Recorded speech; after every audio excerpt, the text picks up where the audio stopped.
Think it, plan it, do it, rock it. Put some daily solutions right in your pocket. Knowledge wants to be free, so we'll water the roots of our community brain tree. Spread it like butter on white bread. Gel it like spikes on a punk's head. And when you have a question to ask, we'll rock the broadcast. Drop answers like bombs. Just go to floatanksolutions.com/podcast.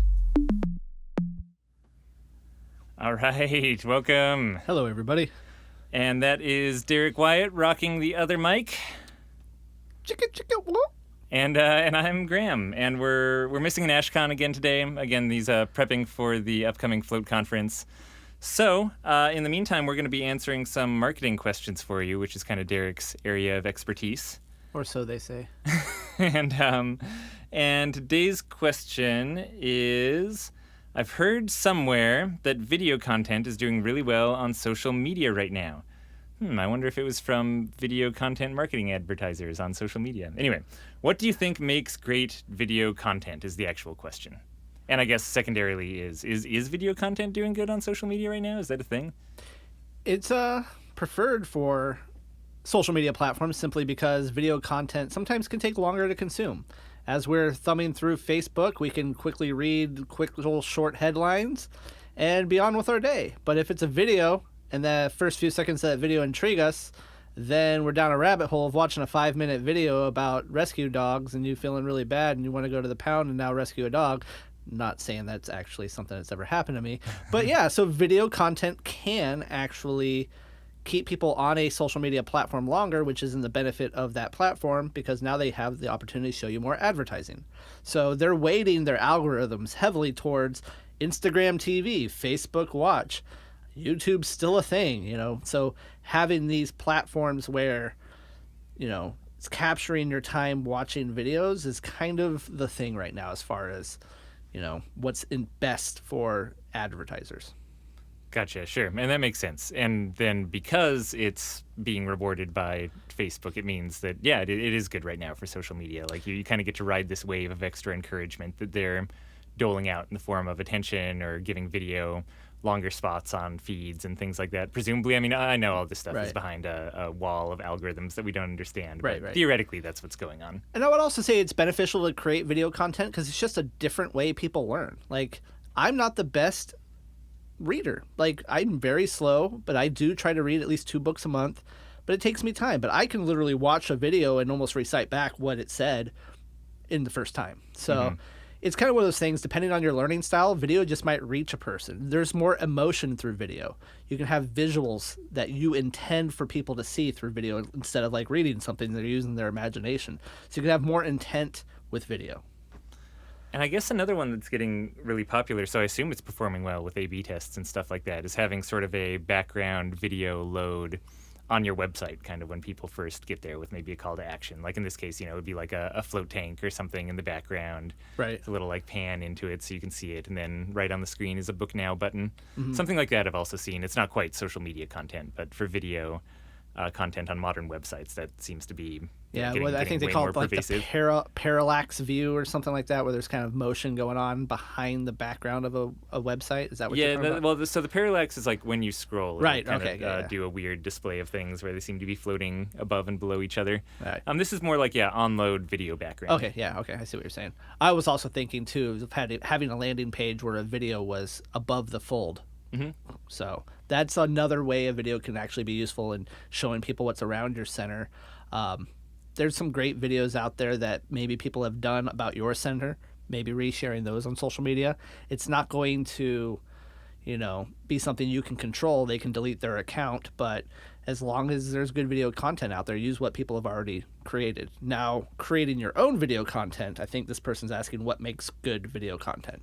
Yeah, and specifically for social media sharing. Right. It's good on social media. So let's just ignore all the website stuff, like video above the fold, ignore the video loading in the background. So just for, let's say, Facebook, what makes a good video to be able to launch on Facebook? One of the things Facebook likes is a video that's going to keep people watching it the whole time. So if you post a video on Facebook, you might see two different stats. You might see like average time watched, and you might see like 3-second views. Like 3-second views is what they count as like you're scrolling by a video. You happen to have seen it. It's kind of like an impression, but you didn't get past the first 3 seconds. Whereas Facebook wants to reward videos that are keeping people on the platform longer. They're watching all the way through 50, 60, 80, 90% through the video. And so in order to do that, shorter videos are often better because of the attention span on social media in general. You're there to escape, consume as much as you can, then get off. If it's 90-second video or less, that's probably the ideal length. And now that harkens back to why television commercials are 15, 30, sometimes 60 seconds. It's because you're trying to keep people informed and entertained and keep the message short. Yeah.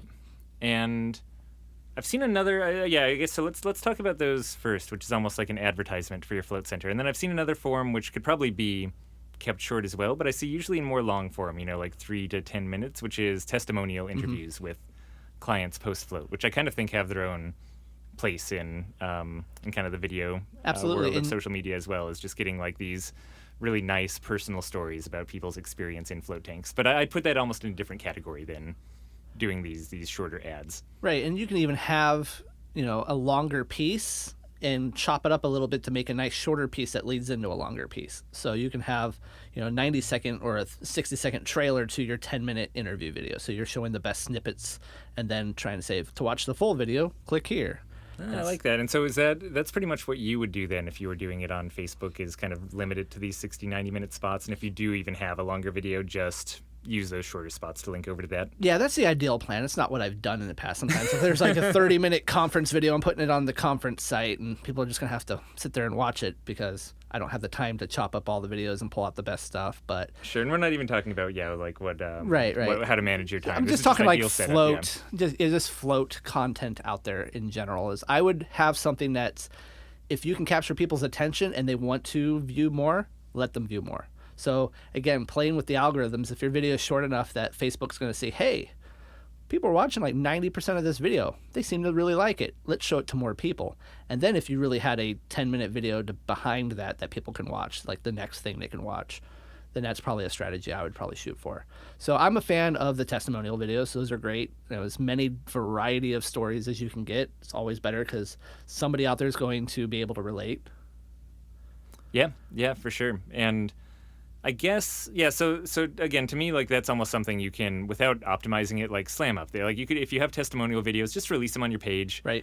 Those are just great content. Some people really don't know what to expect going in, and seeing faces of people in their town, people who have floated in, not just in general, but in your tanks, saying what an amazing experience they had, being able to actually see the inside of your center, hopefully for the interview. That's stuff that can just make your clients feel a lot more comfortable. So, regardless of advertising money or anything like that, even if you're just doing it off your iPhone, not professional, put those up anytime. Right. Like, I think you have a carte blanche to just do whatever you want with testimonial interviews and get them up there. The other ones, I think, so like Derek said, you're trying to combat this giant Facebook stream of all of these, your friends saying interesting things and sharing links and stuff like that. So, for this shorter form advertising video, assuming you're doing that, figuring out how you're going to catch their attention and get, within that first 3 seconds, they need to decide to stop scrolling.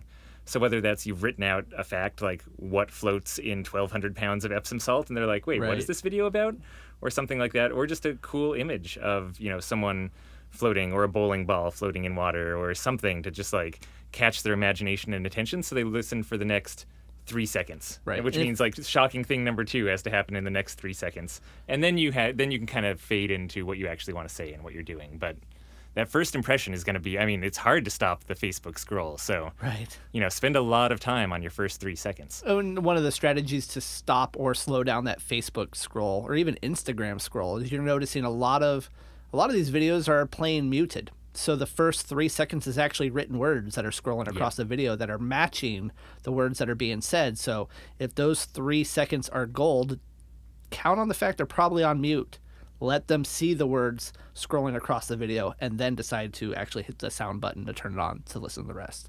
Yeah, and in an ideal world, I think you'd have the entire thing subtitled, or at least, the closed Oh, yeah, captions are done yeah. totally correctly so that if it's muted the entire time, you can still read exactly what's going on. Right, and there's people you can model after, like the Dodo. It's a show or a channel on Discovery Channel. I haven't even seen it on TV. I've seen it more on social media. And it's these short little stories about rescue animals, and the way they do it, it's that headline and text, and then there's text all the way through it, but then the sound, the audio kind of tells a different story, so you want to tune into each one because you're reading words, and then there's a narration over it, and they're done really well in the way they're actually telling a story that pulls at the heartstrings, that gets people interested, even go find the next one and watch the next one. So they have a really good format for storytelling.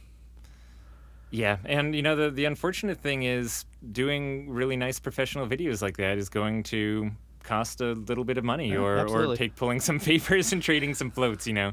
But it's not easy. Like, making good video content is not easy, and it means a lot more work than, if you haven't worked in video, you might assume otherwise, right? Like, it's not just going in with a nice video camera. It's spending all the time to light it. It's actually kind of scripting out what you want ahead of time and all the shots that you need. It's then editing those together. It's color correction, sound. You can have the most beautiful video in the world, and then if you didn't take time to really make sure that you have good mic set up, maybe you're even in a studio and dubbing over certain parts so that you make sure to get a really clean recording. All that stuff, although it shouldn't, reflects on the quality of your float tank center. So that's why, like, there's almost, just like with everything, there's kind of this uncanny valley of quality, right? Which is why I love the testimonial video idea. Like, if you don't have money, if you don't have time, and you want to get video out there, just offer to trade a free float or half off a float for customers who are willing to hop on the camera for 5 minutes and give a testimonial. Right. Because then you can just release that, and people recognize you're just basically filming with your phone, and this is, like, very true, just, it's from the real world, unedited kind of stuff.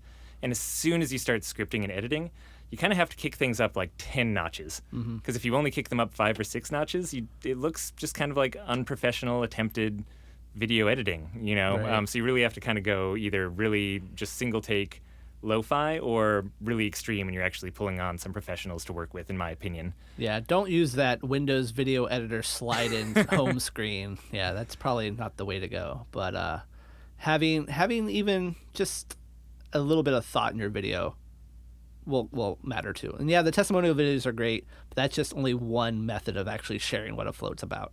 And so I think there is some value, even if it's done on an iPhone, to show them not a transition, but show them a walkthrough. A walkthrough video that people can actually look at the tanks, or just even like silent videos of the tanks with text facts on it.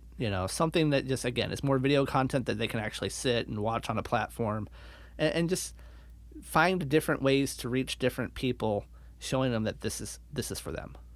Yeah, it's that, like, I mean, at that point, you're kind of, like, Facebook Live, in that case, becomes a really good platform for doing things like this. You're saying, hey, this isn't pre-scripted, I'm not doing a bunch of takes, like, I am actually just doing this live. And again, the nice thing is some of the pressure's off. Like, they're not expecting then this really polished result. But if you're running Facebook ads and you want a really good video ad, that's where, hey, take our advice, really make sure that you're ringing them in these first few seconds, make sure it's subtitled, maybe just all text at the beginning.